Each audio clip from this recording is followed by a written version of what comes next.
देव, तुम अभी तक रक्त संलयन क्यों नहीं कर रही हो? रोशनी ने भी देव की तरफ देखा, फिर अचानक रुक गया। क्या ऐसा हो सकता है कि तुम्हें रक्त संलयन की विधि नहीं पता? क्या तुमने इसे दीक्षित परिवार में रहते हुए नहीं सीखा था? यह सोचकर रोशनी और भी ज्यादा चिंतित हो गया। जानवरों के रक्त को मिलाने के लिए एक खास विधि की जरूरत होती है, जो आमतौर पर परिवार तभी अपनाते हैं जब कोई सफलता हासिल करने वाला होता है। याद आया, देव ने चंदेल परिवार में जानवरों के रक्त के संलयन की कोई विधि नहीं सीखी थी जब वह दीक्षित परिवार में था। क्योंकि देव ड्रैगन शिरा क्षेत्र में था, तो उसने भी शायद इसे नहीं सीखा होगा। क्या तुम सच में जानवरों के रक्त को मिलाने की विधि नहीं जानते? रोशनी ने फिर पूछा। बाकी सभी ने भी देव की तरफ देखा और मन ही मन सोचा, क्या यह आदमी बहुत बेवकूफ है? क्या उसे नहीं पता कि हान संप्रदाय का दूसरा परीक्षण पशु रक्त संलयन है? उसके पास पशु रक्त संलयन की विधि भी नहीं है। क्या हो रहा है? महेंद्र ने रोशनी की ओर देखा। रोशनी ने कहा, महाराज, शायद आपको पता न हो, देव मूल रूप से मेरे चंदेल परिवार से नहीं था, बल्कि दीक्षित परिवार का एक शिष्य था, जिसे दीक्षित परिवार ने निष्कासित कर दिया था। मुझे पहले लगा था कि उसे पशु रक्त संलयन की विधि पहले से ही पता है, इसलिए मैंने उसे याद नहीं दिलाया। अब लगता है उसे पशु रक्त संलयन करना नहीं आता। क्या उसे पशु रक्त संलयन करना नहीं आता? अनूप के मन में पहले से ही देव के लिए गहरी नापसंदगी थी, खासकर तब से जब देव ने पहले ही इतने सारे लोगों के सामने उसे श्राप दिया था। रोशनी की बातें सुनकर वह तुरंत हंस पड़ा और उसे थोड़ा सा दुहक भी हुआ। हान संप्रदाय के चयन में भाग लेने आया है, फिर भी उसे जानवरों का खून मिलाना नहीं आता। जानवरों का खून मिलाने की विधि मुझे डर है कि कोई भी साधक जानता होगा, है ना? यह आदमी असल में जानवरों का खून मिलाना नहीं जानता। कितना बेवकूफ है ये! अनूप, तुम अपनी बात पर ध्यान दो, वो मेरा जीजा है। रोशनी ने भौहें चढ़ाई।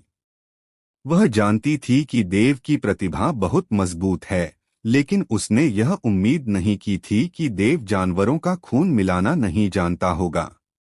ठीक है, मैं तुम्हारी बात मानूंगा।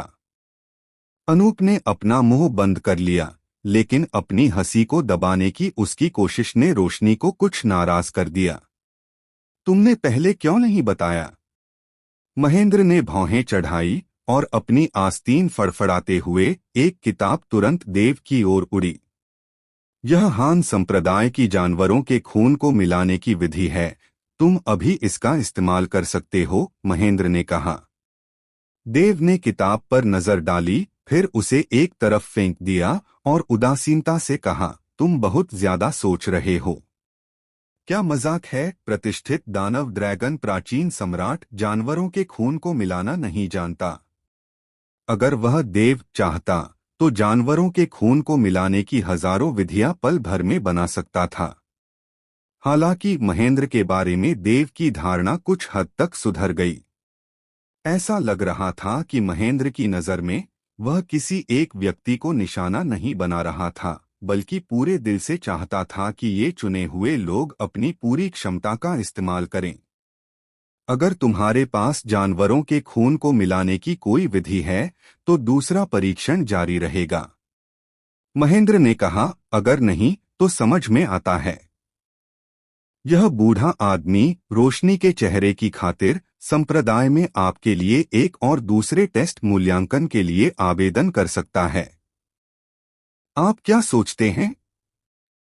क्या उसे फिर से एक अलग मूल्यांकन दें? क्यों? सिर्फ इसलिए कि उसके पास मजबूत समर्थन है। आप क्या कर सकते हैं? यह तो नाइंसाफी है। तुरंत असंतुष्ट बड़बड़ाहट की लहर दौड़ गई। सब देव को घूर रहे थे, मानो उसे निगल जाना चाहते हों। जरूरत नहीं। इन लोगों की निगाहों के नीचे देव उदासीनता से बोला, अपनी हथेली आगे की ओर बढ़ाते हुए, जिससे मायावी जानवर के खून में लहरें उठ गईं। पानी से खेल रहे हो? ऐसे समय में तुम्हारे पास अभी भी यहाँ पानी से खेलने की फुर्सत है। क्या तुम्हें लगता है कि तुम अभी भी बच्चे हो? जितना ज्यादा अनूप देव को देखता, उतना ही उसे घृणा होती। कितना बेतुका आदमी है।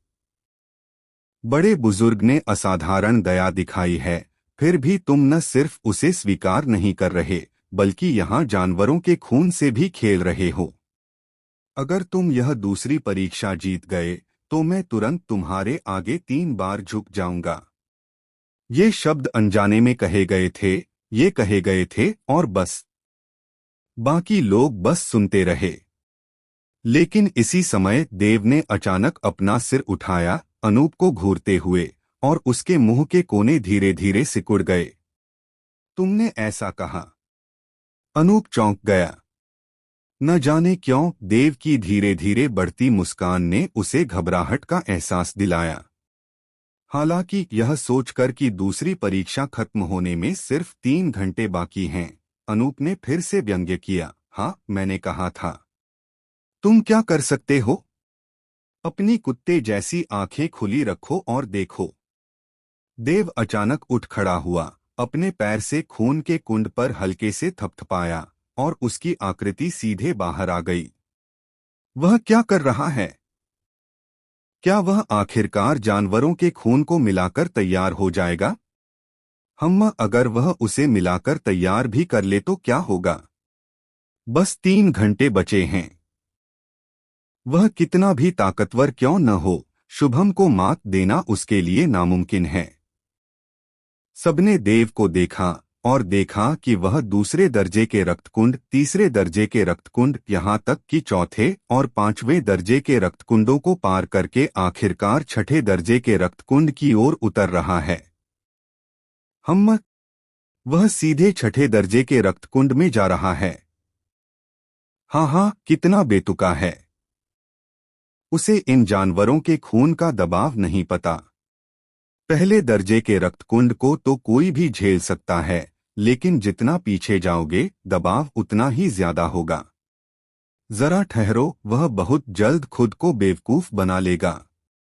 देव को 6ठे दर्जे के रक्तकुंड की ओर दौड़ता देख फिर से उपहास का दौर शुरू हो गया। शुभम, जो लगातार जानवरों का खून मिला रहा था, उसने भी अपना सिर उठाया और देव पर व्यंग्य किया, देव, घमंडी नहीं होना चाहिए। यह 6ठे दर्जे का रक्तकुंड ऐसा नहीं है जिसे तुम छू सको। 6ठा दर्जे का? बस बकवास है। देव ने शुभम की तरफ देखा, फिर उसे अनदेखा कर दिया। जैसे ही उसका पैर जमीन पर उतरने वाला था, उसने एक बार फिर उस भ्रामक जानवर के खून पर हल्के से थपथपाया, और उसकी आकृति अचानक ऊपर तैरती हुई अनगिनत लोगों की स्तब्ध निगाहों के बीच 7वें स्तर के रक्तकुंड में उतर गई। फुफ! देव के जमीन पर उतरते ही एक बड़ी मात्रा में लाल प्रकाश तुरंत फूट पड़ा, जिससे अंततः घना भ्रामक जानवर का खून बन गया, जिसने भारी दबाव के साथ देव के निचले शरीर को डुबो दिया। यह आदमी। रोशनी हक्का बक्का रह गई, उसे समझ नहीं आ रहा था कि अब क्या कहे। और महेंद्र और बाकी लोग बड़ी बड़ी आंखों से देखते रहे, एक पल के लिए देव का वर्णन करने के लिए कोई शब्द नहीं ढूंढ पाए।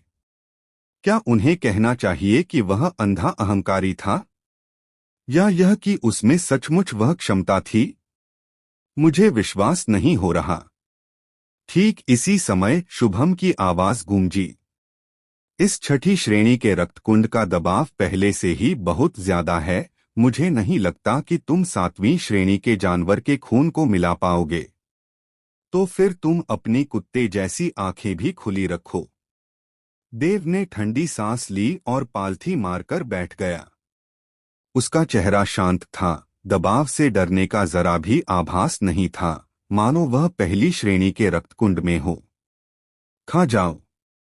देव का शरीर कांप उठा, ड्रैगन शिरा सम्राट कला प्रवाहित हुई, और देव के शरीर से तुरंत एक जबरदस्त चूषण बल फूट पड़ा। इस चूषण बल के प्रभाव में सातवीं श्रेणी के रक्तकुंड में जानवर का खून वास्तव में कम हुआ और फिर एक दृश्यमान दर से कम हुआ। क्या यह असंभव है? उसी क्षण सभी की आंखें चौड़ी हो गईं, अविश्वास से देख रहे थे।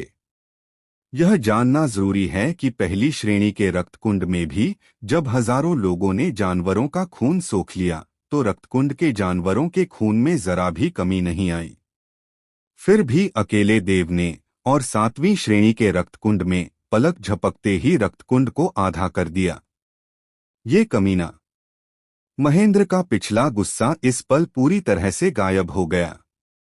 चाहे देव सचमुच सातवें दर्जे के जानवर के खून के साथ मिल सके या नहीं, कम से कम इस समय वह जो कर रहा था वह ऐसा था जो वहां मौजूद कोई भी नहीं कर सकता था। इस दूसरे चरण में रोशनी भी छठे दर्जे के जानवर के खून के साथ सफलतापूर्वक मिल पाया था, और वह भी बिल्कुल आखिरी क्षण में। रोशनी उस सातवें दर्जे के रक्तकुंड में प्रवेश भी नहीं कर पाया था। जाहिर है अगर कोई अंदर जाना चाहता तो कोई भी जा सकता था, ठीक देव की तरह जो दूसरे रक्तकुंडों को दरकिनार करके सीधे सातवें दर्जे के रक्तकुंड में प्रवेश कर गया। लेकिन अगर कोई ऐसी तरकीब अपनाता है और सातवें दर्जे के जानवर के खून के साथ मिल पाता है तो ऐसा ही हो। हालांकि अगर कोई मिल नहीं पाता तो उसे अनगिनत लोगों के उपहास, तिरस्कार और शाप सहने पड़ते। सीधे शब्दों में कहें तो यह दिखा रहा था बंद धमाका। जैसे ही सब चौंके, देव के शरीर से अचानक लाल रोशनी फूट पड़ी। यह स्पष्ट रूप से वही लाल रोशनी थी जिसने जानवर के खून को शरीर में पहुंचाया था। हालांकि देव जिस जानवर के खून को निर्देशित कर रहा था वह सातवीं श्रेणी का था, और लाल रोशनी की चकाचौंध भरी तीव्रता अद्भुत थी, मानो आसमान में शाम की चमक न केवल सबकी आंखों में बल्कि उनके दिलों में भी झलक रही थी। असंभव, असंभव! यह बिल्कुल असंभव है। छठे स्तर के रक्तकुंड में शुभम ने अपने दांत पीस लिए। अब वह जानवरों के खून के साथ विलय करने के मूड में नहीं था। उसने हमेशा सोचा था कि इस समय उसका संभावित विस्फोट बेहद आश्चर्यजनक था, इस चयन में प्रथम व्यक्ति बनने के लिए पर्याप्त। महीप का क्या? मुकुल का क्या? तरुण का क्या? भले ही वे काउंटी शहर से होते, वे क्या कर सकते थे? छठे स्तर के जानवरों के खून के साथ विलय करने में सक्षम होना ड्रैगन मार्शल महाद्वीप के प्रतिभाशाली लोगों के बीच पहले से ही एक चरम अस्तित्व था। जैसा कि शुभम ने देखा, जैसे ही यह चयन समाप्त हुआ और वह प्रथम बन गया, सबसे पहले वह देव को मार डालेगा और दीक्षित परिवार का सफाया कर देगा। लेकिन उसने कभी उम्मीद नहीं की थी कि देव इतनी आश्चर्यजनक शक्ति के साथ फटेगा, न केवल सीधे सातवें स्तर के रक्तकुंड में प्रवेश करेगा बल्कि एक पल में जानवरों के खून का लगभग आधा हिस्सा भी निगल जाएगा। इतना सारा जानवरों का खून सातवें स्तर की तो बात ही छोड़िए, छठे स्तर का भी शुभम इसे बर्दाश्त नहीं कर सका। मुझे लगा था कि मैं इस चयन में प्रथम आ सकता हूँ, लेकिन मुझे उम्मीद नहीं थी कि देवगिरी काउंटी में इतने सारे प्रतिभाशाली लोग होंगे। यह वास्तव में उत्कृष्ट व्यक्तियों और पृथ्वी आत्मा की भूमि है।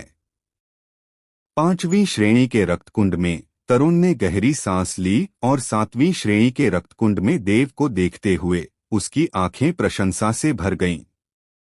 एक शुभम ही काफी था, लेकिन मुझे उम्मीद नहीं थी कि कोई और डार्क आर्स सामने आएगा।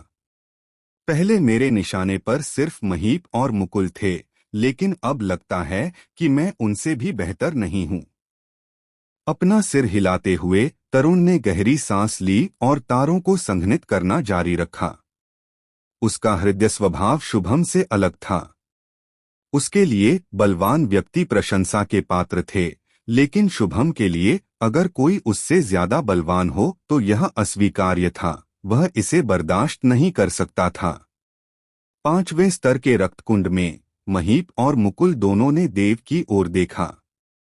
पहले चरण में ही उन्होंने देव को अपना प्रतिद्वंद्वी नहीं माना था। उन्होंने तो देव को मूर्ख भी समझा था, चूंकि वह भ्रामक स्वर्णश्रेणी की आध्यात्मिक वस्तुओं को तुच्छ समझता था, तो वह चयन में भाग लेने क्यों आया था? अगर उसके पास सचमुच यह क्षमता थी, तो क्या वह सीधे हान संप्रदाय के संप्रदाय गुरु को उसे अपना निजी शिष्य नहीं बना सकता था? अगर हान संप्रदाय का यह नियम न होता कि परिणाम या पद की परवाह किए बिना कोई भी चयन के अगले 2 चरणों में भाग ले सकता है, तो महेंद्र शायद देव को बाहर कर देता। पहले ही दूसरे चरण में प्रवेश करने के बाद सभी लोग लगन से जानवरों के खून को मिला रहे थे, लेकिन दूसरी ओर देव वहीं बैठा रहा मानो मर गया हो। उस समय उन्हें लगा कि देव बस ध्यान आकर्षित करने की कोशिश कर रहा है, लेकिन अब लगता है शैलेंद्र सही था। देव ने ऐसा करने की हिम्मत इसलिए की क्योंकि उसके पास ऐसा करने के अपने कारण थे। अगर कोई और होता जो पूरे रक्तकुंड के 7वें स्तर के जानवरों के खून का लगभग आधा हिस्सा सीधे पी रहा होता, तो शायद उसका शरीर पहले ही फट चुका होता। लेकिन देव बिल्कुल ठीक था, मानो जानवरों का खून पानी हो जो उसके शरीर में प्रवेश करते ही तुरंत वाष्पित हो जाएगा। केवल इसी आधार पर चाहे देव 7वें स्तर के जानवरों के खून के साथ सफलतापूर्वक मिल पाता या नहीं, यह पहले से ही तय था कि उसका शरीर बेहद मजबूत होगा। सिर्फ एक देवगिरी में हमसे ज्यादा ताकतवर 2 लोग हैं। वास्तव में हमेशा आपसे बेहतर लोग होते हैं, और वर्तमान दांव से भी ऊपर हमेशा एक उच्च दांव होता है। दोनों ने एक दूसरे को देखा, दोनों के चेहरे पर कड़वी मुस्कान थी। और इस समय उस 7वें तल के रक्तकुंड में देव के पूरे शरीर पर लाल रोशनी आश्चर्यजनक रूप से फैल गई थी। एक नजर में देव का शरीर बिल्कुल अलग नहीं दिख रहा था, बस लाल रोशनी ही दिखाई दे रही थी। बस खून के तालाब में मत मरना, अनूप ने ठंडी सांस लेते हुए कहा। अनूप, तुम्हें अपना चरित्र बदलना होगा, रोशनी ने कहा। वह मुझे बदलने के लिए पर्याप्त योग्य नहीं है। अनूप का चेहरा कुछ उदास था, लेकिन अपने पिछले शब्दों को याद करते हुए उसे अभी भी हल्का सा पछतावा हो रहा था। धमाका! इस क्षण 7वें स्तर के रक्तकुंड के भीतर से अचानक एक गर्जना फूट पड़ी। सबने ऊपर देखा तो देखा कि रक्तकुंड की लाल रोशनी अचानक उसी क्षण लुप्त हो गई और एक श्वेत वस्त्रधारी आकृति बाहर निकली और अंततः जमीन पर आ गिरी। श्वेत वस्त्र पहने वह आकृति हवा के साथ हिल रही थी, जिससे एक अलौकिक अमर आभा निकल रही थी। रोशनी भी इस श्वेत वस्त्रधारी आकृति को देखकर थोड़ी स्तब्ध रह गई और न जाने क्यों उसके चेहरे पर हल्की सी लालिमा आ गई। इस समय हालांकि देव ने अपनी ताकत वास्तव में नहीं बढ़ाई थी, उसका स्वभाव वास्तव में असाधारण और मनमोहक था। हालांकि किसी को उसके स्वभाव की परवाह नहीं थी, उन्हें तो बस देव की भौहों के बीच धीरे धीरे घूमते 7 तारों की परवाह थी। हिस! इन 7 तारों को देखकर सभी की सांसें थम गईं, जिनमें रोशनी, शैलेंद्र, अनूप और यहाँ तक कि महेंद्र और अन्य लोग भी शामिल थे, बिना किसी अपवाद के। 7 तारे, 7वीं श्रेणी का जानवर का खून। वह इसके साथ जुड़ गया, वह सचमुच इसके साथ सफलतापूर्वक जुड़ गया। हे भगवान, क्या मैं कुछ देख रहा हूँ? यह 7वीं श्रेणी का जानवर का खून है। इस आदमी को इसे जुड़ने में कितना समय लगा? 1 मिनट, 2 मिनट या 3 मिनट? थोड़ी देर की खामोशी के बाद मंच पर जोरदार शोर गूंज उठा। चाहे उन्हें यकीन हो या न हो, देव की भौहों के बीच 7 तारे घूम रहे थे। क्योंकि जानवर का खून भ्रामक था, देव के रक्तकुंड से बाहर निकलने के बाद ये 7 तारे धीरे धीरे धुंधले होते गए और अंततः पूरी तरह से गायब हो गए। लेकिन पहले का वह दृश्य मिटाया नहीं जा सकता था, सबने उसे देखा था। मुझे यकीन नहीं हो रहा, मुझे यकीन नहीं हो रहा। 6ठे दर्जे के रक्तकुंड में शुभम की आंखें लाल हो गई थीं और उसके सामान्य रूप से सुंदर चेहरे पर क्रूरता और विकृति के भाव दिखाई दे रहे थे।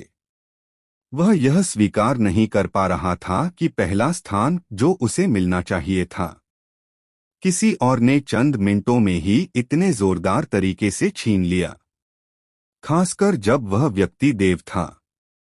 अपने हृदय स्वभाव के साथ तुम शायद छठे दर्जे के रक्तकुंड में थोड़ी देर और ही टिक पाओगे। देव ने शुभम की ओर देखा, फिर अपनी नजरें उठाईं और सब पर नजर डाली। जैसे ही उसकी नजर उन पर पड़ी, सबको ऐसा लगा जैसे किसी तेज ब्लेड ने उन्हें चीर दिया हो, और उन्होंने जल्दी से अपने सिर नीचे कर लिए, देव की नजरों से नजर मिलाने की हिम्मत न जुटा पाए। हालांकि देव ने इन लोगों को पूरी तरह से नजरअंदाज कर दिया। आखिरकार उसकी नजर अनूप पर पड़ी, जो रोशनी और शैलेंद्र के पीछे खड़ा था। उसका चेहरा बेहद गंभीर था। देव को अपनी ओर देखते देख अनूप का चेहरा तमतमा गया और उसने तुरंत धीमी आवाज में कहा, सब लोग, मेरी तबीयत ठीक नहीं है, इसलिए मैं पहले विदा लेता हूँ। यह कहकर वह जाने के लिए मुड़ा। रोशनी के होंठ थोड़े मुड़े। वह अच्छी तरह जानती थी कि अनूप की तबीयत बिल्कुल भी ठीक नहीं थी, यह सिर्फ उसकी पहले कही गई बात की वजह से था। शैलेंद्र, महेंद्र और बाकी लोग अभी भी स्तब्ध थे। देव के माथे पर लगे 7 सितारों को घूर रहे थे जो धीरे धीरे गायब हो रहे थे, और बहुत देर तक बोल नहीं पाए। बड़े अनूप, अभी मत जाइए, देव जोर से बोला, और जैसे ही उसका चेहरा चमका, वह तेजी से रोशनी और बाकी लोगों के पीछे आ गया और अनूप का रास्ता रोक दिया। तुमने अभी तक अपना वादा पूरा नहीं किया है। देव की निगाहें तेज थीं, और वह म्यान में बंद तलवार की तरह था। उसके शरीर से एक अद्भुत आभा निकल रही थी। घुटने टेककर प्रणाम करो। यह सुनकर आखिरकार सभी ने अपनी प्रतिक्रिया दी। अनूप का चेहरा और भी ज्यादा बदल गया, बेहद बदसूरत हो गया। देव, मैंने जो पहले कहा था वह सिर्फ एक मजाक था। तुम्हें इतना गंभीर होने की जरूरत नहीं है ना? अनूप ने धीमी आवाज में कहा। मजाक? मुझे नहीं लगता कि तुम मजाक कर रहे थे। देव हल्के से मुस्कुराई, घुटने टेककर प्रणाम करो।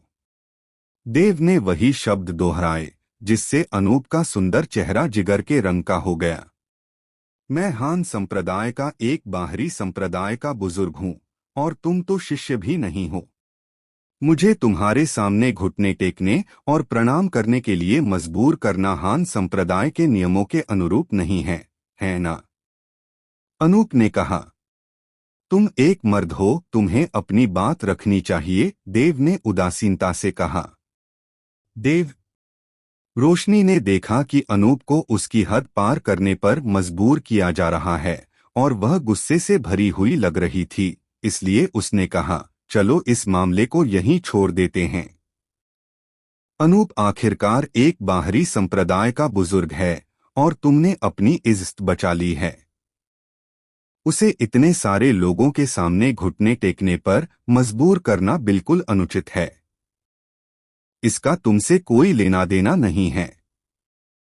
रोशनी की बात पूरी होने से पहले ही देव ने अपनी उंगली आगे बढ़ाई, उसे धीरे से हिलाया, और फिर कुछ और शब्द कहे, तुम्हें परेशान होने की जरूरत नहीं है।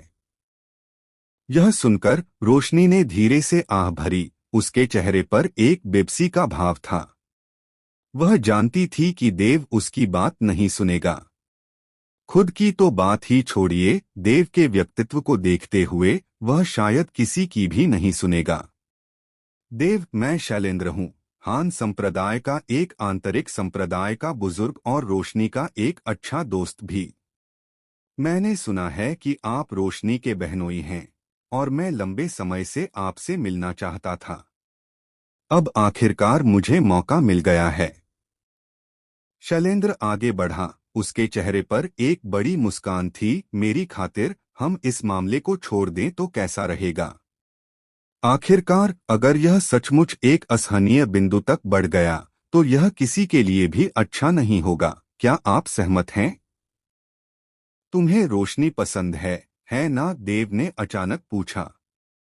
शैलेंद्र दंग रह गया। मन ही मन सोच रहा था कि देव को यह कैसे पता चला। रोशनी दूसरी ओर आंखें घुमाते हुए सोच रही थी, इतनी असुविधाजनक बात क्यों उठा रहे हो?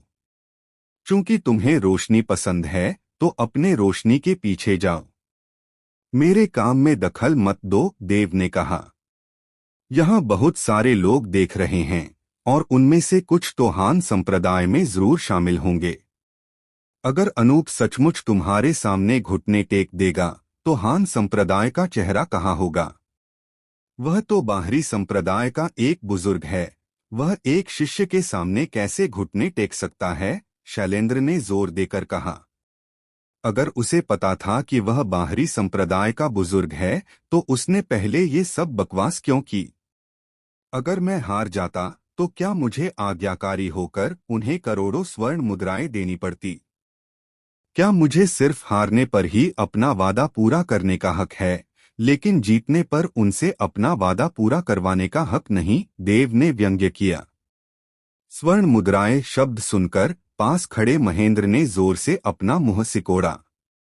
वह अब तक सदमे में था और देव के याद दिलाने पर उसे अचानक याद आया कि उस पर अभी भी देव के 20 लाख स्वर्ण मुद्राएं बकाया हैं। सिर्फ ये 20 लाख सोने के सिक्के ही नहीं, बल्कि महेंद्र ने पहले यह भी कहा था कि अगर देव के साथ जुआ खेलने वाले हार गए तो वह उन्हें पैसे चुकाने में मदद करेगा।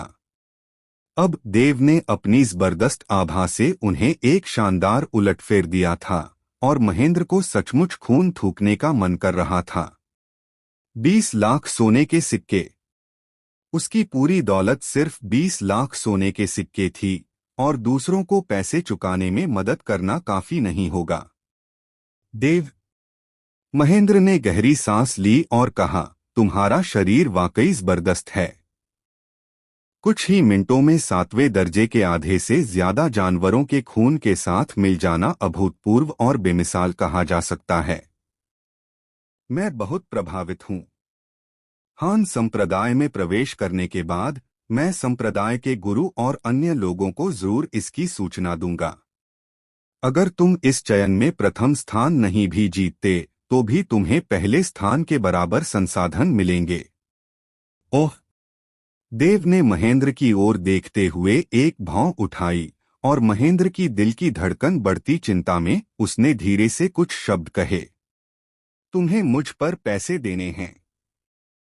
यह सुनकर महेंद्र के मुंह से लगभग खून ही निकल आया। तुम पैसे के लालची हो, महेंद्र ने मन ही मन गालियां दी। उसने इतना कुछ कहा था मानो देव का पक्ष लेने की कोशिश कर रहा हो, लेकिन उसने उम्मीद नहीं की थी कि देव बिना हिले डुले तुरंत पैसों की बात छेड़ देगा। और तुम सब।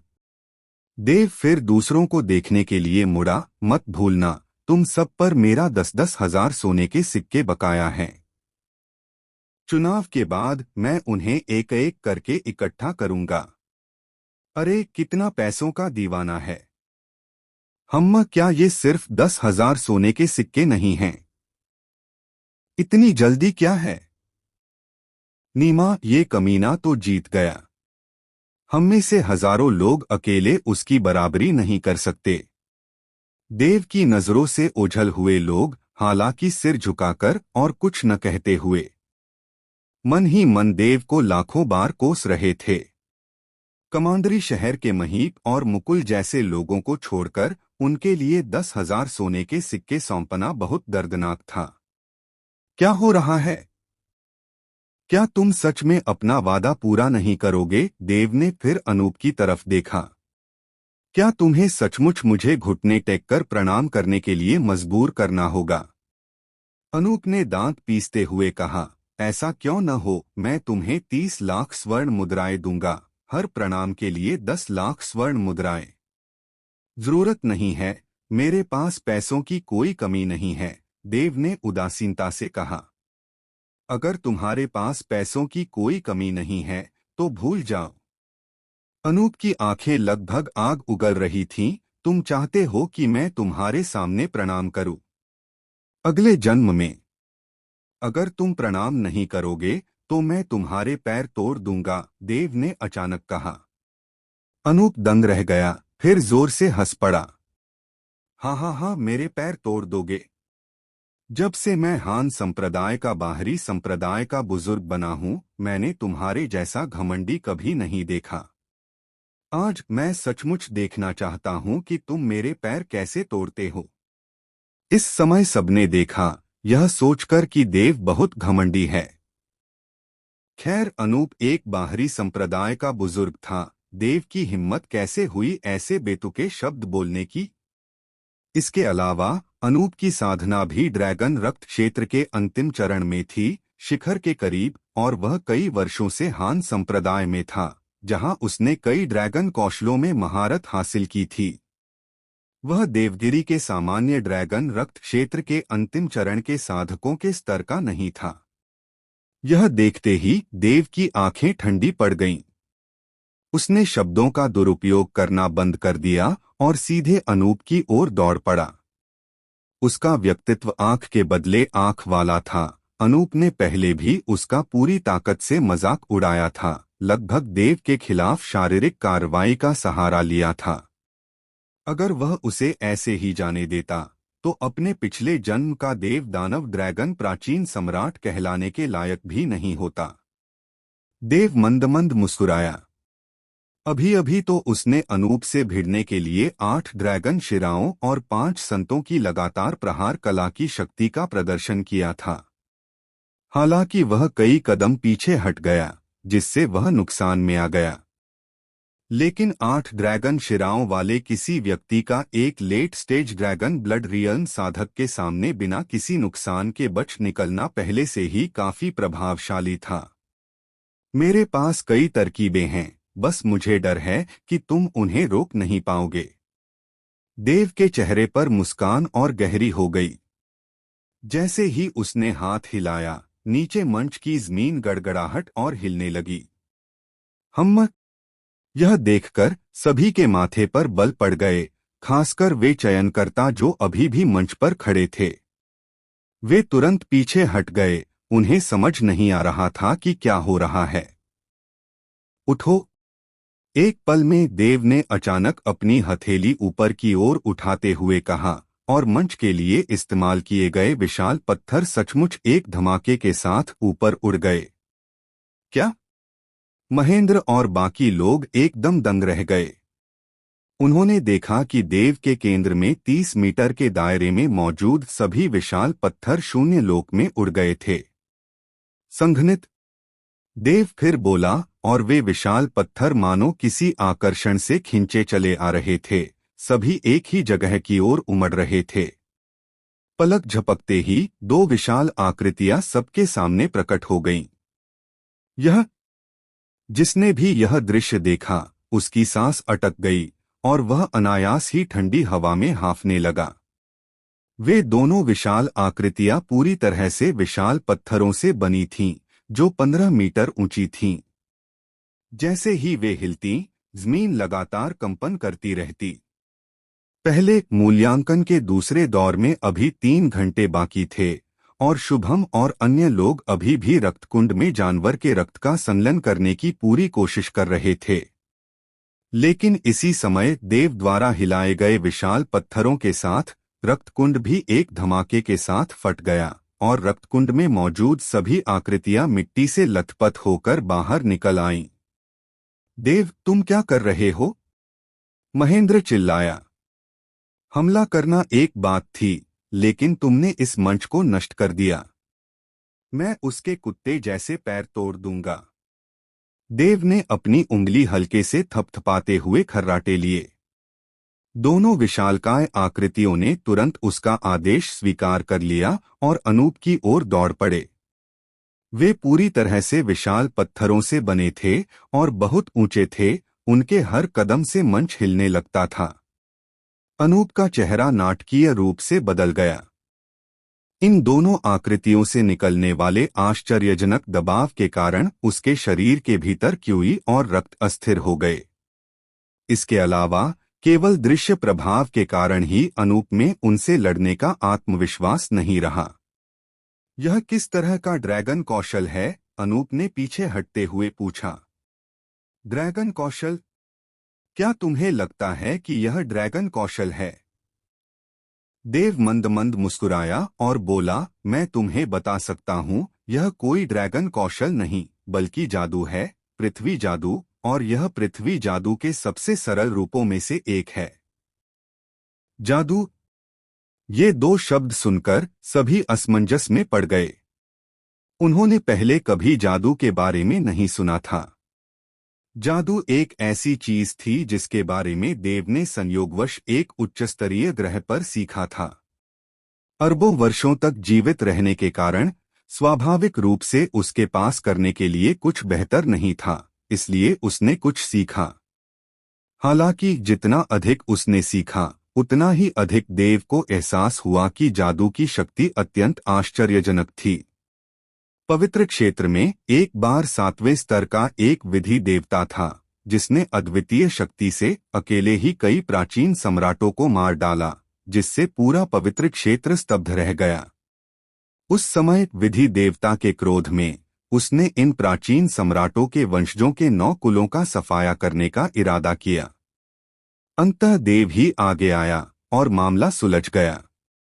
ड्रैगन मार्शल महाद्वीप के लोगों को स्वर्ग और पृथ्वी के बीच आध्यात्मिक क्यूई की आवश्यकता होती है, जबकि जादू के लिए स्वर्ग और पृथ्वी के बीच जादुई तत्वों की आवश्यकता होती है। दोनों में संघर्ष है। सही मार्गदर्शन पद्धति के बिना कोई भी उन जादुई तत्वों को समझ नहीं सकता। और देव इस समय जो दिखा रहा था वह तो बस सबसे बुनियादी जादू था, पत्थर के गोलेम। हालांकि जिन ग्रहों पर जादू मौजूद है वे उच्चस्तरीय ग्रह हैं, जबकि ड्रैगन मार्शल महाद्वीप जैसे स्थान परित्यक्त ग्रहों के बराबर हैं। ड्रैगन शिरा क्षेत्र में उसके लिए सबसे बुनियादी जादू भी सभी ड्रैगन रक्त क्षेत्र साधकों को कुचलने के लिए पर्याप्त है। सबसे शक्तिशाली जादू निषिद्ध मंत्र है। देव ने उस समय निषिद्ध मंत्र की शक्ति को स्वयं देखा था। यहाँ तक कि सबसे निम्नस्तरीय निषिद्ध मंत्र भी पूरे ड्रैगन मार्शल महाद्वीप को तुरंत नष्ट कर सकता था। तुम्हारा ज्ञान बहुत उथला है, देव ने अपना सिर हिलाया। धमाका, धमाका। और इस समय दोनों पत्थर के गोलेम अपनी आश्चर्यजनक चालों से अनूप को पकड़ चुके थे। अनूप ने अपनी पूरी शक्ति लगा दी थी, उसकी गति अपनी सीमा तक पहुंच गई थी और उसकी अंतिम चरण की ड्रैगन रक्त क्षेत्र की शक्ति पूरी तरह से प्रकट हो गई थी, लेकिन वह अभी भी पत्थर के गोलेम से बहुत धीमा था। पत्थर के गोले 15 मीटर ऊंचे थे, एक कदम कई मीटर की दूरी तय कर सकता था, इसलिए यह आश्चर्य की बात नहीं थी कि वे अनूप से तेज थे। धमाका। जैसे ही एक पत्थर के गोले ने अनूप को पकड़ा, उसने जोर से अपनी मुक्का नीचे पटक दिया।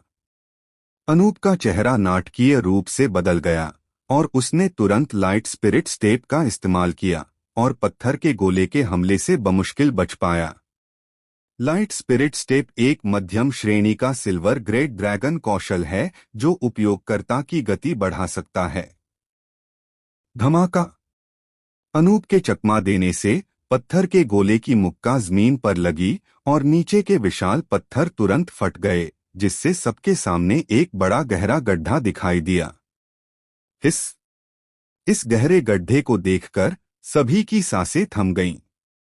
अगर अनूप अभी नहीं चकमा देता तो यह एक मुक्का उसे मांस के टुकड़े में बदलने के लिए काफी होता, है ना? देव। अनूप भागते हुए दहाड़ा, मेरी तुमसे कोई खास दुश्मनी नहीं है, तुम्हें इतना निर्दयी होने की जरूरत नहीं है ना? मेरे आगे घुटने टेको और प्रणाम करो तो मैं तुम्हें इस बार छोड़ सकता हूं। देव वहीं बिल्कुल स्थिर खड़ा रहा और एक फीकी मुस्कान के साथ बोला, या मुझे 10 लाख स्वर्ण मुद्राएं दो। 30 लाख बहुत कम हैं, क्या तुम्हें नहीं लगता? मेरे पास पैसे नहीं हैं। अनूप के मुंह से खून निकलने लगा। वह 10 लाख स्वर्ण मुद्राएं कहां से लाएगा? इतने सालों तक हान संप्रदाय के आंतरिक संप्रदाय के महापुरुष के रूप में सेवा करने के बाद भी महेंद्र ने केवल 20 लाख स्वर्ण मुद्राएं ही जमा की थीं। तो फिर कोई और रास्ता नहीं है। देव ने कंधे उचका दिए और दोनों पत्थर के गोले फिर से हमला कर दिए। धमाका, धमाका। जैसे ही उस विशालकाय चट्टानी दानव की मुट्ठियां बार बार जमीन पर पड़ती, एक लगातार गड़गड़ाहट की आवाज गूंजती और मंच पर घने मकड़ी के जाले जैसी अनगिनत दरारें दिखाई देती। वह विशालकाय चट्टानी दानव जहां भी चलता, कई मीटर गहरे विशाल गड्ढे दिखाई देते, जो उस विशालकाय चट्टानी दानव की अपार शक्ति को दर्शाते थे। उन दोनों विशालकाय चट्टानों की तुलना में अनूप एक छोटी चींटी जैसा था, अपनी पूरी ताकत लगा रहा था और लगातार भागते भागते उसका चेहरा घबराहट से विकृत हो रहा था। इसी दौरान अनूप ने एक बार एक आक्रामक ड्रैगन स्किल का इस्तेमाल किया, लेकिन जब वह उन दोनों विशालकाय चट्टानों पर गिरा तो उसने बस थोड़ी सी धूल उड़ाई, जिससे उन्हें कोई नुकसान नहीं हुआ। यह बहुत तेज है ना? देव तो सिर्फ ड्रैगन शिरा क्षेत्र में है, उसके पास इतना शक्तिशाली ड्रैगन स्किल कैसे हो सकता है? क्या तुमने उसे यह कहते नहीं सुना? यह कोई ड्रैगन स्किल नहीं बल्कि जादू है। सब दंग रह गए। अनूप हान संप्रदाय के एक बाहरी संप्रदाय के बुजुर्ग थे, उनके लिए एक ऊंचा अस्तित्व। हान संप्रदाय में शामिल होने के बाद भी जब भी वे उन्हें देखते, उन्हें सम्मानपूर्वक बड़े अनुपक कहकर पुकारते। हालांकि यह बहुत ही ऊंचे दर्जे का बुजुर्ग ली अब एक डूबे हुए कुत्ते की तरह था, जिस पर देव द्वारा बुलाए गए दो चट्टानी दानवों द्वारा लगातार हमला किया जा रहा था। एक छोटी सी चूक और उसे एक दुखद मौत का सामना करना पड़ता। अफवाह है कि देव ने एक बार ड्रैगन रक्त क्षेत्र के मध्य चरण में किसी को मार डाला था। मुझे पहले इस पर विश्वास नहीं था, लेकिन अब है, किसी ने फुसफुसाया। महापुरुष मुझे बचाओ। अनूप की हताश दहाड़ दूर से आई। उसकी ड्रैगन क्यू लगभग समाप्त हो चुकी थी, जबकि दोनों चट्टानी दानवों ने रुकने का कोई संकेत नहीं दिया। अगर ऐसा ही चलता रहा तो अंततः देव उसे मौत के घाट उतार देगा।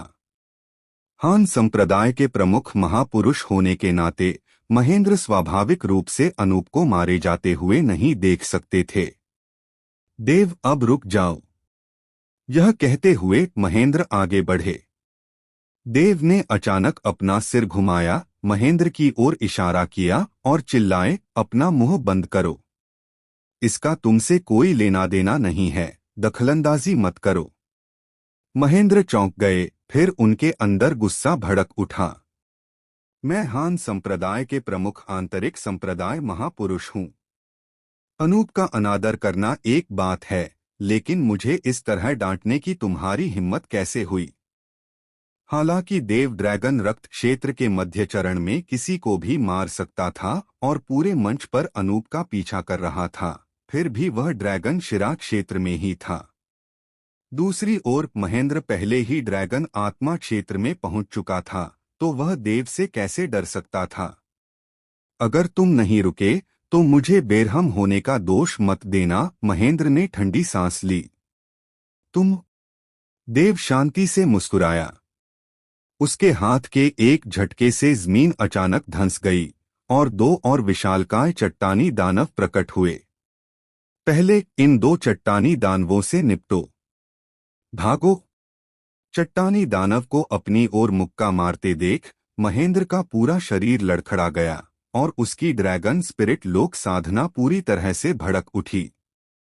वह यह भी देखना चाहता था कि इन चट्टानी दानवों में किस तरह की ताकत है। धमाका, धमाका। एक पल में दोनों टकरा गए। महेंद्र ने लगातार दो मुक्के मारे।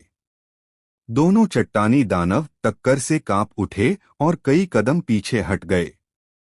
दूसरी ओर महेंद्र का चेहरा भी लाल हो गया था और उसका पहले से आक्रामक शरीर अब पीछे धकेल दिया गया था। क्या? यह दृश्य देखकर सब दंग रह गए।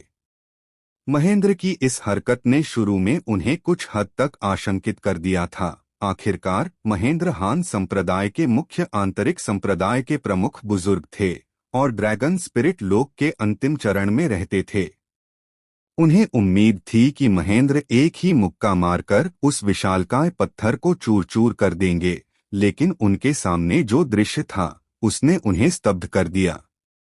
ड्रैगन वेन लोक का कोई व्यक्ति वास्तव में ड्रैगन स्पिरिट लोक के अंतिम चरण के किसी व्यक्ति के साथ बराबरी से लड़ सकता है।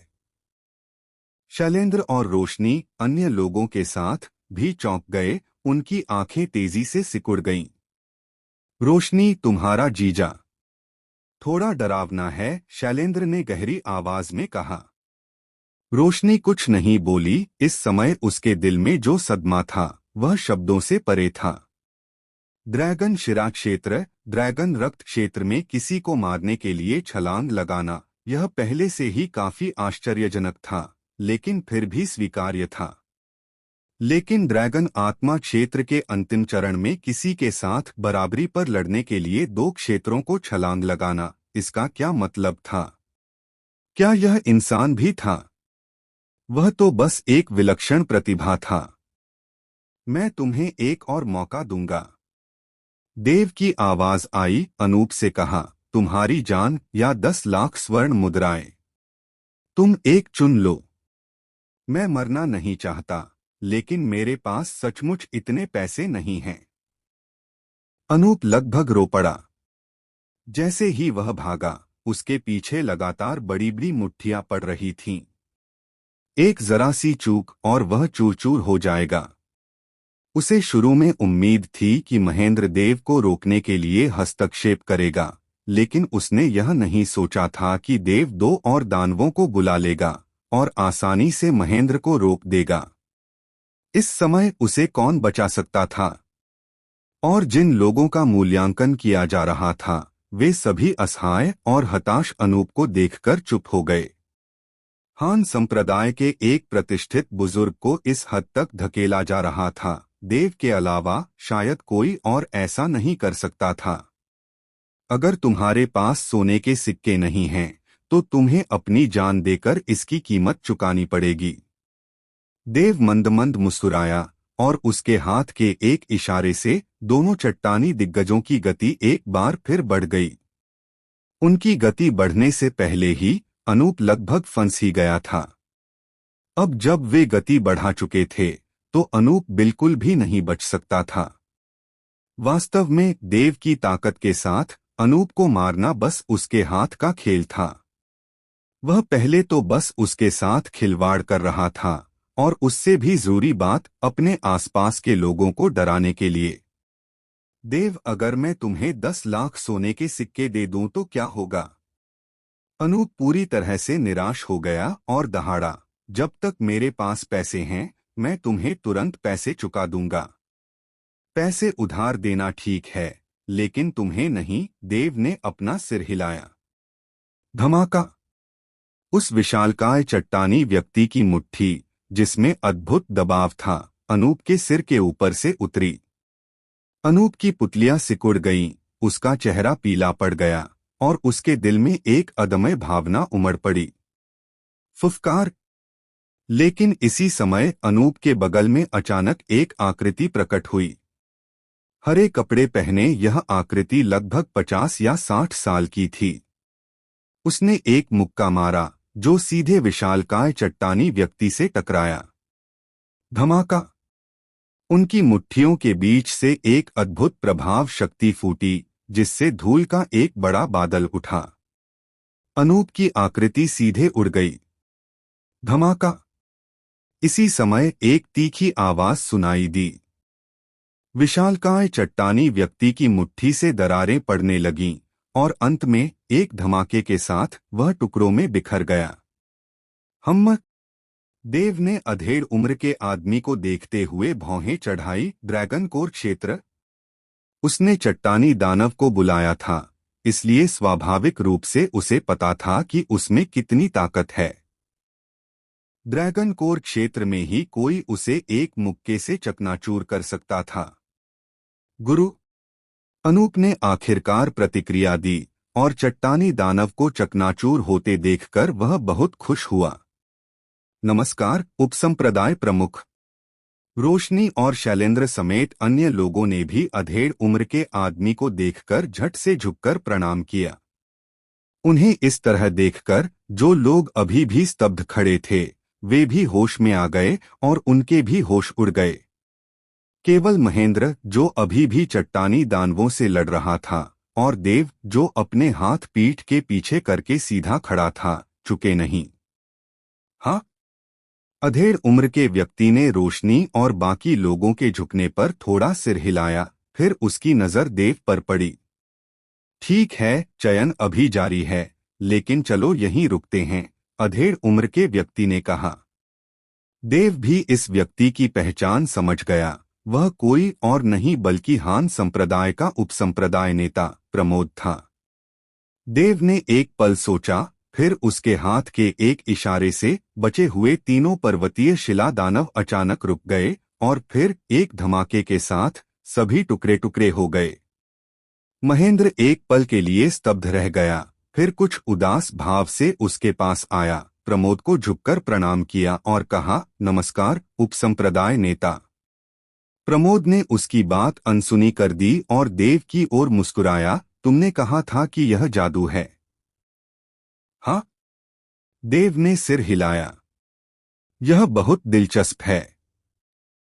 इस संप्रदाय ने पहले कभी जादू शब्द नहीं सुना, प्रमोद ने मुस्कुराते हुए कहा।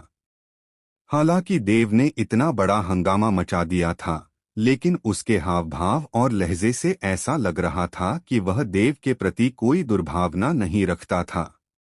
आप उसके गुरु हैं? देव ने अनूप की ओर इशारा करते हुए पूछा। उसके शब्दों ने तुरंत ही वहां मौजूद सभी लोगों को फिर से स्तब्ध कर दिया। वे सचमुच देव के व्यक्तित्व को समझ नहीं पाए। बाहरी संप्रदाय के बुजुर्ग अनूप की अवहेलना करना एक बात थी, लेकिन वह आंतरिक संप्रदाय के प्रमुख बुजुर्ग महेंद्र का भी तिरस्कार करता था। अब हान संप्रदाय के उपसंप्रदाय प्रमुख, जो संप्रदाय प्रमुख के बाद दूसरे स्थान पर और सबसे ऊपर थे, के सामने उसने जरा भी सम्मान नहीं दिखाया, और इसके अलावा वह इतने विनम्र भाव से बोला मानो किसी भी प्रकार का सम्मान न हो। हाँ? इससे भी ज्यादा चौंकाने वाली बात यह थी कि देव के लहजे पर प्रमोद का गुस्सा कम था। वाह, अच्छा हुआ, देव ने कहा, आपके शिष्य पर मुझ पर 10 लाख स्वर्ण मुद्राएं बकाया हैं। आप उनके लिए चुका सकते हैं। मैंने कब आप पर 10 लाख स्वर्ण मुद्राएं बकाया थीं? अनूप ने गुस्से से जवाब दिया। हम? देव ने भौहें चढ़ाई, अभी अभी आपने कहा था कि आप पर मुझ पर 10 लाख स्वर्ण मुद्राएं बकाया हैं, और अब आप अपनी बात से मुकरना चाहते हैं? बस इतना ही? क्या आपको सच में लगता है कि मैं आपको सिर्फ इसलिए नहीं मार सकता क्योंकि कोई आपकी रक्षा कर रहा है? आप? ठीक है। अनूप बोलना चाहता था, लेकिन प्रमोद ने बीच में ही रोक दिया, मैं उसके लिए चुका दूंगा। जैसे ही उसकी आवाज धीमी हुई, प्रमोद ने अपना हाथ हिलाया और एक स्वर्ण कार्ड तुरंत देव के हाथ में आ गिरा। देव ने स्वर्ण कार्ड को अपनी स्टोरेज रिंग में रख दिया, फिर उसके चेहरे पर मुस्कान आ गई। हम बराबरी पर हैं। कमीने, अनूप दांत पीस रहा था। उसे समझ नहीं आ रहा था कि प्रमोद इतनी आसानी से देव को 10 लाख सोने के सिक्के क्यों दे देगा। ये 10 लाख सोने के सिक्के थे। क्या उसे गुस्सा होकर सीधे देव को मार नहीं देना चाहिए था? क्या तुम भी चयन के लिए यहाँ हो, हान संप्रदाय में शामिल होने की उम्मीद में? प्रमोद ने फिर पूछा। अप्रत्याशित रूप से देव ने उसे पूरी तरह से अनदेखा कर दिया और महेंद्र की ओर देखने लगा। तुम्हारी शर्त 20 लाख सोने के सिक्कों की थी, और उनकी भी, चलो इसे 30 लाख मानते हैं। तुमने कहा था कि तुम उन्हें चुका दोगे, तो थोड़ी बचत के लिए 50 लाख क्यों न ले लो? महेंद्र ने मुंह में पुराना खून थूक दिया। उसका बूढ़ा चेहरा तुरंत जिगर जैसा लाल हो गया। इतने पैसे उसे कहाँ से मिलेंगे? लेकिन उसने पहले शेखी बघारी थी कि ये चयनकर्ता देव के खिलाफ दाव लगाएंगे और अब वह चाहकर भी अपनी बात से मुकर नहीं सकता था। पैसे दे दो, देव ने अपना हाथ बढ़ाया। देव। रोशनी देव के सामने आई और उसके कपड़े खींचने लगी, मानो उसे रोकना चाहती हो। आखिरकार रोशनी जानती थी कि महेंद्र के पास इतने पैसे नहीं हैं। ओह ठीक है। देव रोशनी के इरादे को पूरी तरह से गलत समझ रही थी और मुस्कुराते हुए बोली, तुम मेरी साली हो। पैसे मिलने के बाद मैं तुम्हें अपनी पितृभक्ति दिखाने के लिए जरूर कुछ दूंगी, चिंता मत करो। भाड़ में जाओ। रोशनी ने दांत पीस लिए, काश वह देव के मांस का एक टुकड़ा काट पाती। यह बदमाश क्या साफ तौर पर उसे इस झंझट में घसीटने की कोशिश नहीं कर रहा था। क्या हो रहा है? महेंद्र को सिर झुकाए बिना बोले खड़ा देखकर देव ने अधीरता से कहा, एक प्रतिष्ठित हान संप्रदाय का प्रमुख, आंतरिक संप्रदाय का मुखिया, निश्चित रूप से इतना पैसा भी पैदा नहीं कर पाएगा, है ना? यह सुनकर महेंद्र के चेहरे की मांसपेशियां जोर से फड़कने लगीं। इतना पैसा? धिक्कार है। 50 करोड़ सोने के सिक्कों की तो बात ही छोड़िए, 50 करोड़ गोभी भी ढूंढने में बहुत समय लगेगा। और तुम इसे इतना पैसा कहते हो? तुम सच में इसे नहीं पा सकते। यह देखकर कि महेंद्र अभी भी नहीं बोल रहा था, देव के चेहरे पर उदासी छा गई। इस बूढ़े के पास अभी इतना पैसा नहीं है। मैं तुम्हारा कर्जदार रहूंगा और जब मेरे पास होगा तब तुम्हें चुका दूंगा, महेंद्र ने धीमी आवाज में कहा। वह इतना शर्मिंदा था कि काश जमीन में कोई दरार मिल जाए और उसमें रेंगकर घुस जाए। मैं अपनी बाजी खुद चुकाऊंगा, बड़े बुजुर्ग की कोई जरूरत नहीं। शुभम छठे स्तर के रक्तकुंड से बाहर आया और देव की तरफ एक चांदी का पत्ता फेंका। मैं भी अपनी बाजी खुद चुकाऊंगा। क्या ये सिर्फ 10,000 सोने के सिक्के नहीं हैं? ये लो। इसके तुरंत बाद तरुण, महीप और बाकी लोगों ने भी देव की तरफ चांदी के पत्ते फेंके। देव महेंद्र से नहीं डरता था, लेकिन वे उसकी अवहेलना भी नहीं कर सकते थे। अगर सोने के सिक्कों की इतनी कम मात्रा की वजह से महेंद्र के मन में उनके बारे में गलत धारणा बन जाती और हान संप्रदाय में उनके लिए मुश्किलें खड़ी हो जाती, तो यह सब बेकार था। जल्द ही देव को 100 से ज्यादा चांदी के पत्ते मिले, जिनमें से प्रत्येक में 10,000 सोने के सिक्के थे। हालांकि हजारों लोगों की तुलना में सिर्फ 10 लाख से ज्यादा सोने के सिक्के भी बहुत कम थे। अभी भी 48.73 मिलियन हैं, देव ने बड़ी सफाई से गिनती की। क्या तुम कम नहीं कह सकते? रोशनी का सुंदर चेहरा लाल हो गया। अगर देव ऐसे ही चलता रहा तो वह सबके निशाने पर आ जाएगा। मैं कम क्यों बोलूं? उस पर मेरा पैसा बकाया है, देव ने कहा। वह एक आंतरिक संप्रदाय का मुखिया है, और क्या उसने तुम्हें हान संप्रदाय के लिए जानवरों के खून को मिलाने की विधि पहले नहीं बताई थी? क्या तुम थोड़ा पीछे नहीं हट सकती? रोशनी ने पूछा। जानवरों के खून को मिलाने की मेरी अपनी विधि है। चूंकि उसने मुझसे शर्त लगाई है, इसलिए उसे हारने के लिए तैयार रहना चाहिए। देव ने गहरी सांस ली और गहरी आवाज में कहा, तुम चाहते हो कि मैं यह पैसा छोड़ दूं? मैं इसे क्यों छोड़ दूं? क्या तुम्हें नहीं पता कि उन्होंने मुझसे शर्त क्यों लगाई? क्योंकि वे मुझे नीची नजर से देखते हैं। यह सुनकर रोशनी के लाल होंठ आपस में चिपक गए और आखिरकार उसने फिर कुछ नहीं कहा। क्योंकि देव सही थी, चाहे कोई भी हो, उन्होंने देव से शर्त इसलिए लगाई क्योंकि वे देव को नीची नजर से देखते थे। रोशनी ने पहले भी देव का मजाक उड़ाया था। अगर देव में ऐसी क्षमता न होती तो शायद इस समय हजारों लोग कर्ज वसूलने के लिए देव के पीछे पड़े होते। शुरू से आखिर तक देव गलत नहीं था। मानता हूं इस बार मेरा अंदाजा गलत था। पहले तुम्हारे लिए 20 लाख सोने के सिक्के, बाकी मैं बाद में चुका दूंगा। महेंद्र ने देव की तरफ एक सोने का कार्ड फेंका, फिर मुड़कर चला गया। हालांकि उसे अभी तीसरे राउंड की अध्यक्षता करनी थी, लेकिन उसके पास वहां रुकने का कोई जबरदस्त साहस नहीं था। अभी भी 28.73 करोड़ हैं। हिसाब किताब साफ रखना भूलना मत, देव जोर से चिल्लाया। महेंद्र लड़खड़ाकर जमीन पर गिर पड़ा। क्या अब बस हो गया? प्रमोद, जो पास ही खड़ा देख रहा था, ने अपना सिर हिलाया और बेपसी से कहा, चूंकि तुम भी चयन में हिस्सा लेने आए हो तो चलो तीसरा राउंड शुरू करते हैं। ठीक है। देव खिलखिलाकर हंसा। उसकी नजर वहां मौजूद सभी लोगों पर पड़ी और उसने जोर से कहा, तीसरा राउंड 1 से 10। अगर मैं जीत गया तो तुम मुझे 10,000 सोने के सिक्के दोगे। अगर मैं हार गया तो मैं तुम्हें 1 लाख सोने के सिक्के दूंगा। अगर मैं हार गया तो मैं तुम्हें 1 लाख सोने के सिक्के दूंगा। कौन खेलना चाहता है?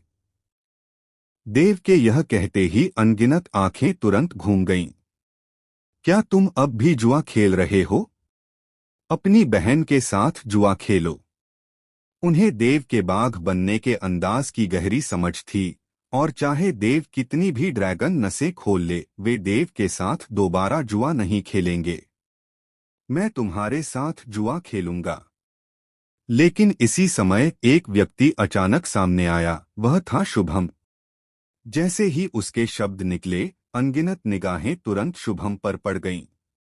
तुम मेरे साथ जुआ खेलोगे? देव ने शुभम को दिलचस्पी से देखा। हम क्या जुआ खेल रहे हैं? बस वही जो मैंने कहा। नहीं, शुभम ने ठंडे स्वर में कहा, अगर मैं हार गया तो मैं भविष्य में तुम्हारे चारों ओर घूमूंगा। अगर तुम हार गए तो मुझे देखते ही तुम्हें मेरे चारों ओर घूमना पड़ेगा। इस आदमी को इतना आत्मविश्वास कहाँ से मिलता है? शैलेंद्र ने धीरे से कहा। शुभम ने जो ड्रैगन नसें खोली हैं, वे निश्चित रूप से मेरे से कम नहीं होंगी, शायद उससे भी ज्यादा। रोशनी ने शुभम की ओर देखा और कहा, यह व्यक्ति मूल रूप से चैन परिवार का एक जीनियस था, लेकिन किसी को भी यह नहीं पता चला कि उसने कितनी ड्रैगन नसें खोलीं। सबसे महत्वपूर्ण बात यह है कि देव ने पहले ही इतनी शक्तिशाली ताकत दिखाई है, फिर भी वह देव के साथ जुआ खेलने की हिम्मत करता है, जो उसके उच्च स्तर के आत्मविश्वास को दर्शाता है। यह सच है, देव ने पहले जो इस्तेमाल किया था वह जादू था, एक प्रकार का मंत्र जिसके बारे में हमने कभी नहीं सुना था। लेकिन तीसरे चरण में ड्रैगन फोर्स का परीक्षण होता है, यानी कितनी ड्रैगन नसें खोली गईं, उससे उत्पन्न ड्रैगन फोर्स। किसी भी ड्रैगन स्किल का इस्तेमाल नहीं किया जा सकता, न ही किसी भी प्रकार के मंत्र का। शायद इसी वजह से शुभम देव के साथ जुआ खेलने की हिम्मत करता है, शैलेंद्र ने कहा। रोशनी फिर कुछ नहीं बोली, बस अपने दिल में शुभम के लिए चुपचाप विलाप करती रही। दूसरों को नहीं पता था, लेकिन उसे पता था, देव पहले ही पूरी 20 ड्रैगन नसें खोल चुका था। अगर शुभम के पास और भी होते तो क्या उसके पास देव से ज्यादा हो सकते थे? लगता है तुम बहुत आत्मविश्वासी हो। देव थोड़ा मुस्कुराया और बोला, लेकिन यह दाव बहुत छोटा है। क्या तुम इससे बड़ा दाव लगाने की हिम्मत कर सकते हो? शुभम का दिल धड़क उठा और उसने भौहें चढ़ाते हुए कहा, हम कैसे दाव लगाएं? अगर मैं हार गया तो मैं तुम्हें अपना सिर दे दूंगा। अगर तुम हार गए तो चैन परिवार देवगिरी से निकाल दिया जाएगा। देव की आवाज तेज नहीं थी, लेकिन हर शब्द शुभम के दिल पर उतर गया। बाकी सबने भी सुना और हंगामा मच गया।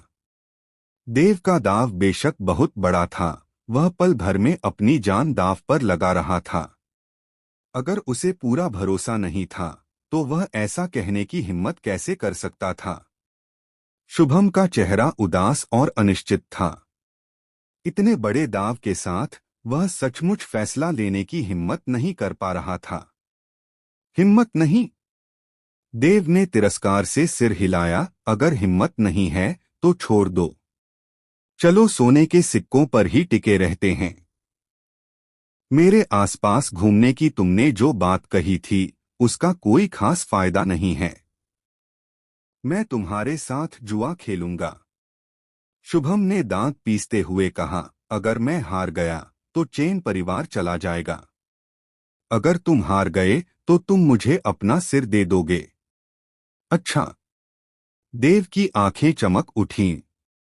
तीसरा चरण लगभग पर्वत शिखर के पास था, जो एक चबूतरा भी था।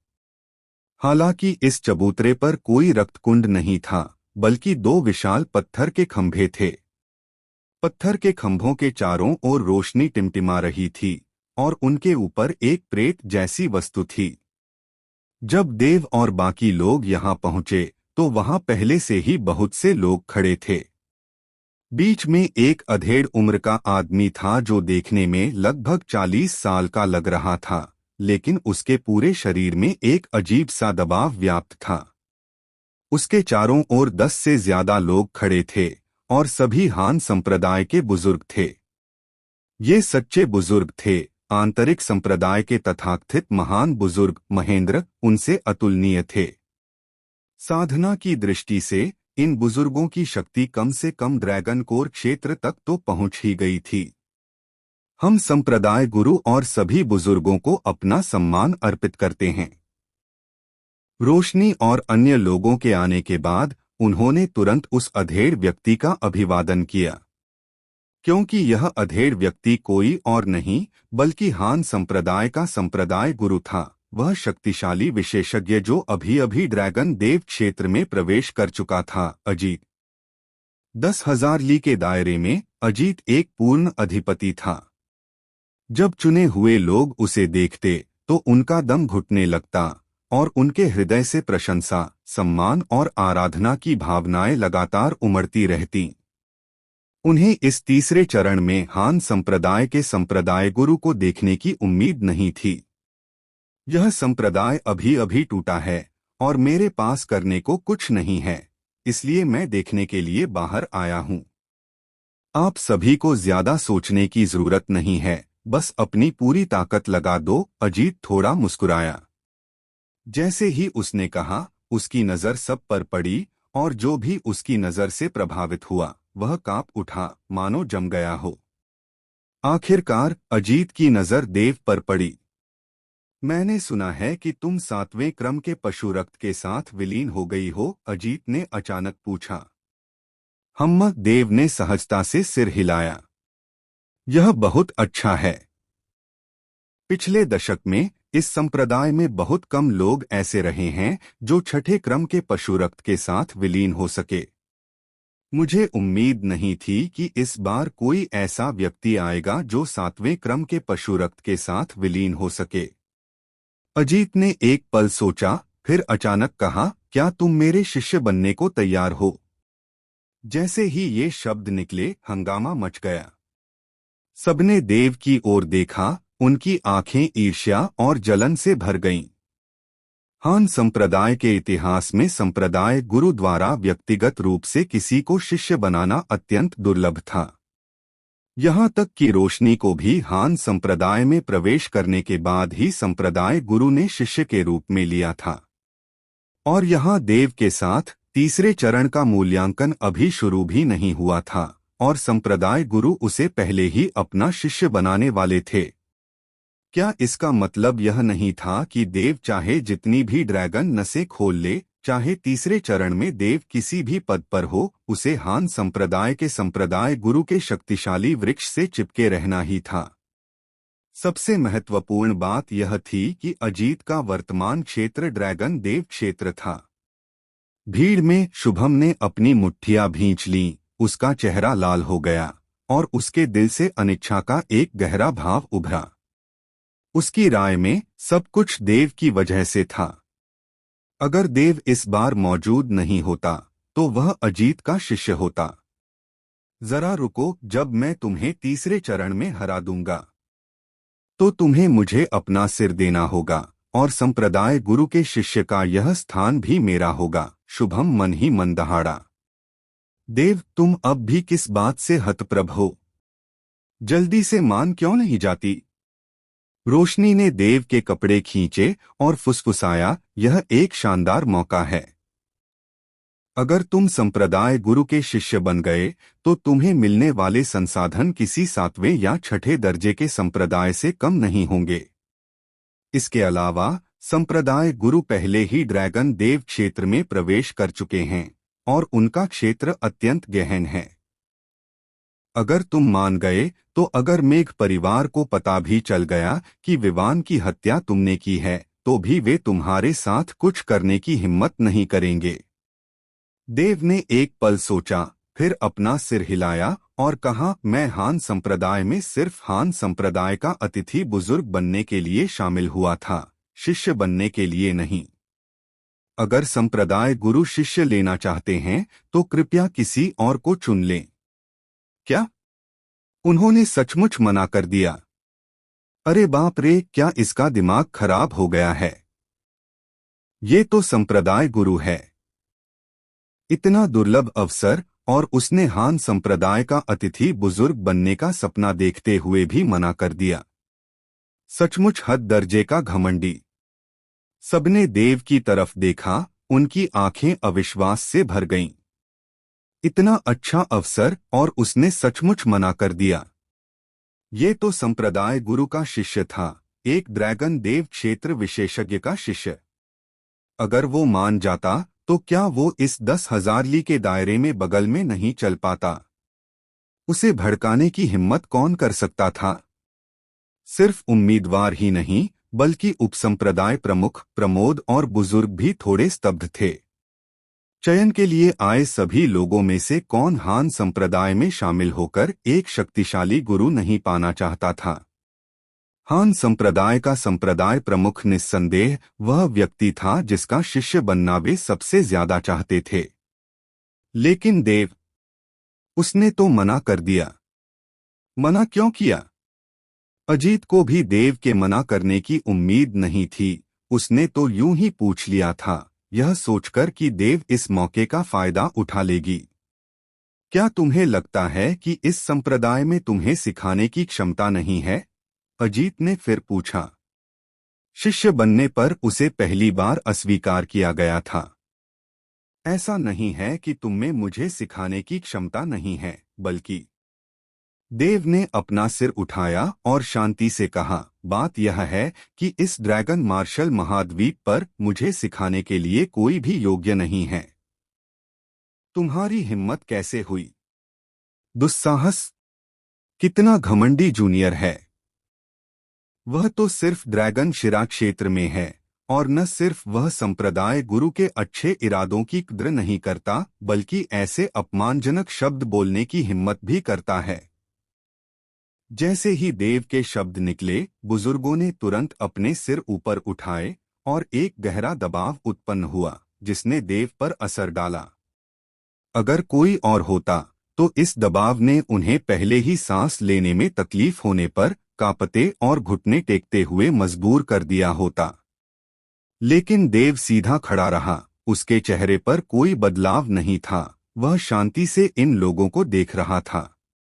दूसरे मेरे पागलपन पर हंसते हैं, मैं उनकी समझ न पाने की अक्षमता पर हंसता हूँ। अपने पिछले जन्म में देव पवित्र क्षेत्र गुरु दानव ड्रैगन प्राचीन सम्राट था। हालांकि उसका पुनर्जन्म हुआ था और उसने अपनी सारी साधना खो दी थी, फिर भी वह अपनी यादों के साथ पुनर्जन्म ले चुका था। उसके मन से निकला कोई भी क्षेत्र, साधना तकनीक या गुप्त कला ड्रैगन मार्शल महाद्वीप को हिला सकती थी। फिर उसे कौन सिखा सकता था? अगर वह चाहता तो अजीत भी शायद उसका शिष्य बनने की भीख मांगता। ठीक है। अजीत ने एक पल के लिए देव को देखा, फिर अचानक मुस्कुराया, चूंकि तुम मेरे शिष्य बनने को तैयार नहीं हो इसलिए मैं तुम्हें मजबूर नहीं करूंगा। चलो मूल्यांकन का तीसरा दौर शुरू करते हैं। हम सभी बुजुर्गों ने ठंडी सांस ली, उन्हें साफ लग रहा था कि देव बेहद कृतघ्न है।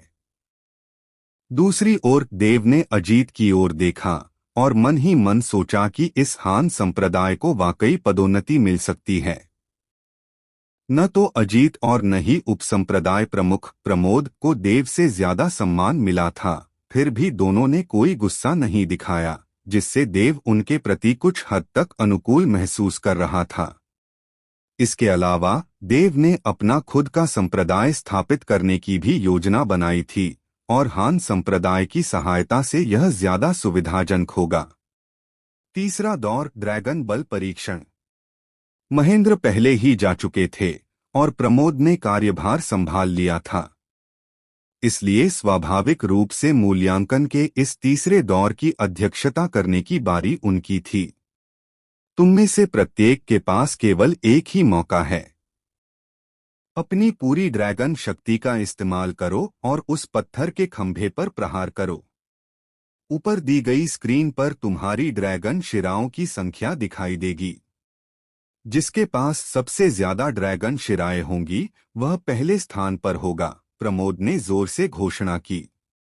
तीसरा दौर सबसे महत्वपूर्ण था, लेकिन इन उम्मीदवारों के लिए यह अप्रासंगिक था, क्योंकि वे सभी जानते थे कि उन्होंने कितनी ड्रैगन शिराएं प्रकट की हैं। इस समय वे बस यही उम्मीद कर रहे थे कि दूसरों ने उनसे कम ड्रैगन शिराएं प्रकट की हों, ताकि उन्हें हान संप्रदाय में प्रवेश का मौका मिले। तीसरा दौर अब शुरू होता है। जैसे ही प्रमोद के शब्द निकले, कोई तुरंत आगे बढ़ा। फुसफुसाओ।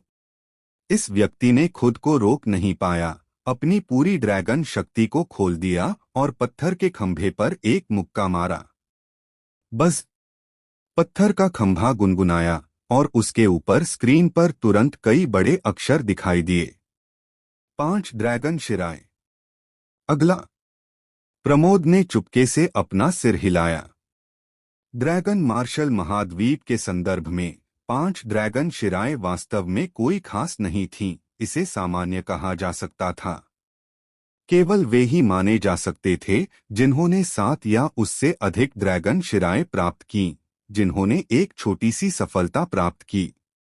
8 ड्रैगन शिराएं एक प्रतिभा मानी जाती थीं, 9 ड्रैगन शिराएं इन संप्रदायों की साधना का मुख्य केंद्र थीं और 10 ड्रैगन शिराएं वह एक अद्वितीय प्रतिभा थी। हालांकि प्रकट होने वाली ड्रैगन शिराओं की संख्या व्यक्ति की आयु पर भी निर्भर करती थी। हालांकि कुछ लोगों में अदम्य दृढ़ता होती है और वे 70 या 80 साल की उम्र तक पहुंचने के बाद भी ड्रैगन शिराएं प्रकट कर सकते हैं, लेकिन अगर कोई अपनी किशोरावस्था में 8 या उससे ज्यादा ड्रैगन शिराएं प्रकट कर सकता है तो वह सचमुच प्रतिभाशाली श्रेणी का है। उदाहरण के लिए रोशनी। कल्पना कीजिए कि 20 साल की उम्र में 10 ड्रैगन शिराएं प्रकट होती हैं और 80 साल की उम्र में। संख्या तो समान है, लेकिन दोनों में 60 साल का अंतर है। ये 60 साल किसी व्यक्ति के लिए अत्यंत ऊंचे लोक तक साधना करने के लिए पर्याप्त समय हैं। धमाके की आवाज। जैसे ही एक के बाद एक आकृतियां पत्थर के खंभे से टकराईं, खंभे से गुंजन की आवाज निकली और उसके ऊपर स्क्रीन पर अलग अलग संख्या में ड्रैगन शिराएं दिखाई दीं। 5 ड्रैगन शिराएं। 5 ड्रैगन शिराएं। 5 ड्रैगन शिराएं। ज्यादातर लोगों ने 5 ड्रैगन शिराएं प्रकट कीं, जो हान संप्रदाय के मूल्यांकन में भाग लेने के लिए सबसे बुनियादी जरूरत थी। 6 ड्रैगन शिराएं बुरा नहीं। एक और व्यक्ति ने पत्थर के खंभे पर प्रहार किया। इस बार 6 ड्रैगन शिराएं थीं और आखिरकार प्रमोद के चेहरे पर मुस्कान आ गई। आमतौर पर वह 6 ड्रैगन शिराओं पर ध्यान भी नहीं देता, लेकिन सैकड़ों लोगों द्वारा केवल 5 ड्रैगन शिराएं प्रकट करने के बाद उसका चेहरा लगभग सख्त हो गया था। अब जब किसी ने एक और प्रकट की थी तो वह स्वाभाविक रूप से थोड़ा खुश था। जैसे जैसे समय बीतता गया, मूल्यांकन का तीसरा दौर आखिरकार समाप्त हो गया। केवल एक व्यक्ति ने 8 ड्रैगन शिराएं प्रकट की थीं और वह थे तरुण। बेशक महीप, मुकुल और अन्य लोगों का अभी तक परीक्षण नहीं हुआ था। पलक झपकते ही मूल्यांकन के लिए केवल 1 दर्जन या उससे ज्यादा लोग ही बचे थे। ये बचे हुए 10 लोग ही सार हैं। प्रमोद हल्के से मुस्कुराया, महीप तुम पहले जाओ। तुम्हारे पिता और मैं भी अच्छे दोस्त हैं, मुझे शर्मिंदा मत करो। महीप के चेहरे पर गंभीरता थी और उसने सिर हिलाया। धमाका। उसने अपनी शक्ति का इस्तेमाल किया और पत्थर के खंभे पर मुक्का मारा। पत्थर का खंभा तुरंत कंपन करने लगा और उसके ऊपर स्क्रीन पर 4 बड़े अक्षर दिखाई दिए, 9 ड्रैगन शिराएं। हाँ हाँ, बुरा नहीं है। प्रमोद जोर से हंसा और बोला, अगर तुम तैयार हो तो मेरे शिष्य बन जाओ। नमस्कार गुरु। महीप का चेहरा तुरंत खुशी से चमक उठा। वास्तव में उसके पिता और प्रमोद के बीच बस थोड़ा बहुत संबंध था, वे घनिष्ठ मित्र नहीं थे। प्रमोद द्वारा उसे शिष्य बनाना पूरी तरह से उसकी क्षमता के कारण था। प्रमोद के बाद मुकुल ने भी परीक्षा दी और उसी तरह 9 ड्रैगन शिराएं प्रकट की। मैं इस लड़के को ले जाऊंगा। एक एल्डर तुरंत आगे बढ़ा, जो स्पष्ट रूप से मुकुल से बहुत संतुष्ट था। मुकुल ने राहत की सांस ली। हान संप्रदाय में एल्डर्स का पद बहुत ऊंचा था, संप्रदाय गुरु और उपसंप्रदाय प्रमुख के बाद दूसरे स्थान पर। एल्डर्स का शिष्य बनना भी बहुत अच्छा था। नमस्कार मास। मुकुल उसी समय अपने गुरु का आभार व्यक्त करने वाला था। 9 ड्रैगन शिराओं के साथ वह पूरी तरह से 7वें, 6ठे या उससे भी ऊंचे स्तर के संप्रदाय में शामिल हो सकता था। लेकिन उस स्थिति में उसे हान संप्रदाय जैसा व्यवहार कभी नहीं मिलेगा। इसके अलावा अभी हान संप्रदाय में शामिल होने से भविष्य में उसकी साधना में सुधार होने पर उसे हान संप्रदाय द्वारा एक उन्नत संप्रदाय में भेज दिया जाएगा। फीनिक्स की पूंछ से मुर्गे का सिर होना बेहतर है, सभी इस सिद्धांत को स्पष्ट रूप से समझते थे। रुको। लेकिन जैसे ही मुकुल अपने गुरु को स्वीकार करने ही वाला था, देव जो वहां पहले से ही खड़ा था, अचानक बोल पड़ा। क्या हुआ? बुजुर्ग ने भौहें चढ़ाई और देव की ओर देखा। इससे पहले देव द्वारा संप्रदाय गुरु को अस्वीकार करने से इन बुजुर्गों को उसके बारे में बहुत बुरा लगा था। मुकुल भी एक पल के लिए स्तब्ध रह गया और देव की ओर देखने लगा। मुकुल, क्या तुम मेरे देव के शिष्य बनने को तैयार हो?